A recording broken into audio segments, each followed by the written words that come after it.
Les glucides sont stockés sous forme de glycogène. Et pour chaque gramme de glycogène, donc on va dire glucides, tu stockes environ 3 à 4 grammes d'eau. Oui, notre corps peut stocker une partie du sucre que l'on consomme sous forme de glycogène.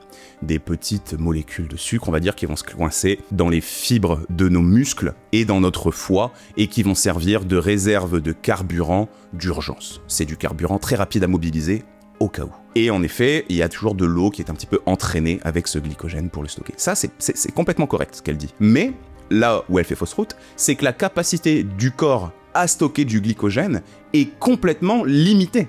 Par exemple, une femme d'environ 60-70 kg ne peut pas stocker plus de 150 à 200 grammes de glycogène maximum dans l'entièreté de son corps. Et une femme qui est sportive de très haut niveau, par exemple une marathonienne, entre 700-750 grammes à peu près. Donc cette capacité qui fait qu'à chaque fois que vous mangez du sucre, il y a 3 fois plus d'eau qui va avec et que 1 gramme de sucre finalement, ça pèse 4 grammes à cause de l'eau qui va avec, c'est faux. Parce que c'est pas systématiquement comme ça que ça se passe. Et quand bien même, il y a dans notre corps un mécanisme de circulation de l'eau où l'eau se déplace, quoi. C'est-à-dire que vous avez quand même remarqué que, on boit, on transpire, on urine, elle n'est pas installée à l'intérieur de notre corps indéfiniment, cette eau.